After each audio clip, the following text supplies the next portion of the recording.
What's up mga idol? In today's video, pag-uusapan natin kung pwede pa nga ba natin ma-retrieve yung mga nabura nating message sa ating mga Facebook using the download your information method. Welcome nga pala dito sa Tuts Ni Haries. So dito guys, pag-uusapan nga natin kung pwede pa nga ba natin ma-retrieve yung mga na-delete na nating message. So nakita ko lang to sa Facebook and why not, magandang i-content to, and I do my research at may nakita akong katotohanan about sa download your information method na sana kung sakaling makapanood kayo ng ibang YouTuber is ma-inform din kayo about dito sa download your information method, na kung saan sinasabi nila na pwede nyo ma-retrieve yung inyong mga deleted message sa inyong mga messenger. Okay, so paano siya gawin or paano nga ba pumunta doon? As of now, nag-update na si Facebook, wala nang download your information sa main app nila na Facebook. Okay, pero nakita ko siya sa Facebook Lite, and then pagkapunta ko doon sa download information, masasabi dito or sinasabi dito na download your information is not currently available on mobile. In the past days kasi, past year, pwede siyang ma-download. May mga napanood akong video na 2020 kasi nga nag-research ako, and napag-isip-isip ko kasi na magandang i-content to dito sa ating YouTube channel kasi nga napaka-useful nito. But may mga nakita tayong additional information nga about dito sa download information method kung na sinasabi nila na pwede nyo ma-retrieve yung inyong mga deleted message sa Messenger. So dahil nga dito wala na siya sa mga Facebook app natin, Facebook Lite in main or yung official Facebook app nila, lilipit ngayon tayo sa PC para may pakita natin kung ano nga ba talaga yung ginagawa ni download information, kung legit nga ba talaga nakaka-retrieve ito ng mga deleted message. So lipat lang tayo sa PC. So nandito na nga tayo sa YouTube sa desktop, na kung saan napunta na tayo nga dito sa download your information, and lalagay ko sa link description ng video itong link na to. Okay, kung gusto niyo mapunta dito. So dito sa part na to, pwede nating i-select lang si message, i-deselect natin.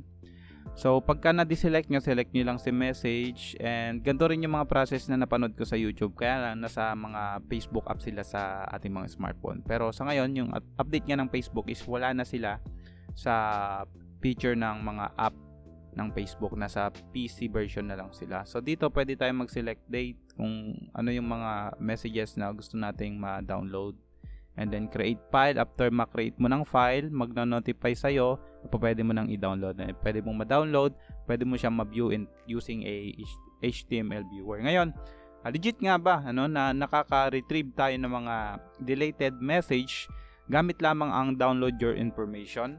So pupunta tayo syempre kay Google. Napakahalaga guys na mag-Google tayo para nga tama yung mga information na nasi-share natin sa internet. Okay, ayon kay Facebook Help, what is download information on Facebook? Ano nga ba siya? Okay, so sabi kasi nila, kapag ginawa mo tong method na to, pwede mong ma-retrieve yung mga deleted message mo. Okay, so napakaganda nga nun kung may mga importanteng detalye or message na na-delete mo in the past month or week or year. Napakaganda nga nun kung merong ganung feature. Kaya maraming ang nagsisearch dito sa internet ng ganon kung merong feature na ganon. So napakaganda guys na makakuha tayo ng information about dito. Ayon dito kay facebook.com help, okay, legit na Facebook ang sumagot. When you download a copy of data, Facebook, you'll have a control on which category of data, yun nga po pwede natin i-select sa message. You want to include as well as the date range, kung anong month yung gusto nating i-download, last year, this month, ganon. So include your data want to receive. These choices are available when you make the request of your information. Okay, pwede mo siya ma-download, at legit naman talaga na pwede mo silang i-view yung mga messages sa HTML viewer. Ngayon ang tanong, kasama ba dito yung mga deleted message? So dito, ayon pa rin kay Facebook, does Facebook data download include deleted message? Dito makita nyo, Facebook Help pa rin. So sabi ni Facebook Facebook Help, messages you've sent and received on Facebook. Yan. Note, if you deleted it, won't be included in your download as it has been deleted from your account. So dito sabi ni Facebook Help na yung mga deleted message mo, and legit nga na makaka-download ka ng mga message mo using this download your information method, legit nga na madadownload mo or ma-view mo nga yung mga message using HTML viewer, pero hindi na po dito kasama yung mga na-delete na nating message. So, hindi po legit na mabu-view natin yung mga na-delete na nating message kasi nga labas na yan sa kanilang policy.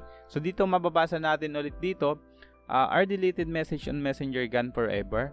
So, unfortunately, sabi dito, when you delete a message on Facebook Messenger app, it's permanently deleted according on Facebook Messenger official policy, mga kaibigan. So, there's no way na po pwede nyong makuha yung mga deleted message nyo. Kasi kung ako nga, magse-search ng ganito sa YouTube, napakaganda, no, na kung merong ganitong mga trick na po pwedeng gawin, using this download your information method. Kasi minsan may mga dinidelete talaga tayong messages or conversation sa Messenger and gusto natin ma-retrieve talaga yung iba.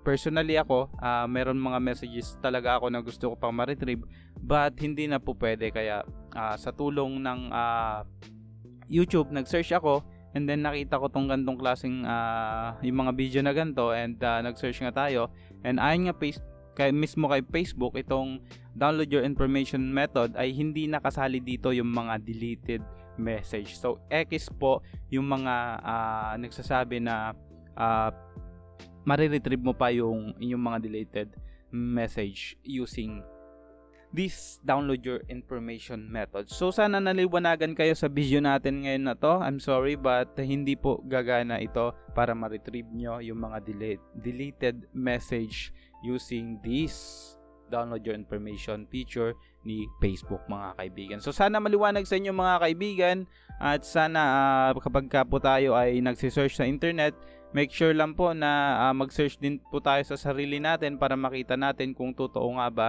ang mga bagay na nakikita natin sa internet. So kung di ka ba nakasubscribe sa aking YouTube channel, mag-subscribe ka na, palike na rin ng video bilang suporta, pa-share na din sa mga friends mo na baka sakali mag-subscribe, no? So, yun lang sa mga kaibigan. Again, this is Haries. See you again on the next one. Maraming salamat po. Peace.